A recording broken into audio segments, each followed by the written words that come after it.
आज चाहिँ हामी डे फर्स्ट होइन पाइथनको लागि चाहिँ हामीलाई के चाहिन्छ त्यो कुराहरू हामी हेर्छौँ। फर्स्टमा हजुरहरूको ब्राउजरमा जानु र त्यसपछि पाइथन डाउनलोड, त्यसपछि हजुरहरूको यहाँ आउँछ पाइथनको एउटा वेबसाइट, त्यहाँ क्लिक गर्नुहोस्। त्यसपछि यहाँ डाउनलोड पाइथन 3.11.3 आउँछ, यसलाई डाउनलोड गर्नुपर्ने हुन्छ। त्यसपछि यसलाई डाउनलोड क्लिक गर्नुहोस्, यो अटोमेटिकल्ली डाउनलोड हुन्छ। सो यहाँ डाउनलोड भएपछि हामीलाई अर्को पाइथनमा कोड लेख्नको लागि चाहिँ हामीलाई अर्को पाइचाम भन्ने चाहिन्छ, त्यो हजुरहरूले इन्स्टल गर्नुपर्ने हुन्छ। एज यु क्यान सी यो लोगो हुन्छ। सो डाउनलोड पाइचाममा जानुहोस्। पाइचाममा आइसकेपछि हजुरहरूले देख्नुहुन्छ यहाँनिर डाउनलोड भन्ने अप्सन छ।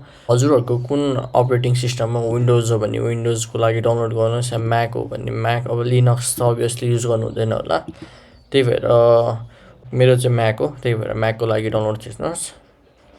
डाउनलोड भइसकेपछि यहाँनिर डाउनलोड भएर आउँछ, मा चाहिँ इन्स्टल भइसकेको छ। सो त्यही भएर म चाहिँ यसलाई क्यान्सल गर्छु। हजुरहरूले डाउनलोड गर्नु भइसकेपछि हजुरहरूको यहाँनिर आएर पाइथनको एउटा फोल्डर हुन्छ, त्यसमा क्लिक गर्नु। त्यसमा क्लिक गरेर यहाँ इन्स्टल सर्टिफिकेट कमान्ड भन्ने हुन्छ, त्यसमा क्लिक गरेपछि त्यसपछि कम्प्लिट भइसक्छ। कम्प्लिट भइसकेपछि हजुरहरूले पाइचाम ओपन गर्नु। पाइचाम ओपन गरेपछि हजुरहरूको यस्तो आउँछ। यस्तो आएपछि न्यू प्रोजेक्टमा जानुहोस्। न्यू प्रोजेक्टमा हजुरहरूले आफ्नो प्रोजेक्टको नाम जे दिनु भन्ने हुन्छ। सपोज अब प्र्याक्टिसको लागि गर्ने हुन्छ भने प्र्याक्टिस लेखिदिनु। प्र्याक्टिस लेखेपछि यस्तो आउँछ। त्यसपछि यो मेन फाइल चाहिँ हजुरहरूले राख्नुपर्ने हुन्छ। अनि हजुरहरूले न्यू फाइल बनाउनको लागि चाहिँ यो देखिरहनु भएको छ, यहाँनिर चाहिँ हजुरहरूले अब म्याक छ भने चाहिँ 2 फिङ्गर्सले एकैचोटि डबल क्लिक गर्नुहोस् त्यो प्याडमा। क्लिक गरेपछि यस्तो आउँछ। न्यू आएपछि पाइथन फाइलमा जानु। पाइथन फाइलमा आएपछि स्याम्पल भनेर गरिदिनु। सो यही हो, हजुरहरूको एउटा पाइथनको लागि कोड लेख्ने यो रेडी हुन्छ। सो हजुरहरूले यहाँनिर कोडहरू लेख्न सक्नुहुन्छ। प्रिन्ट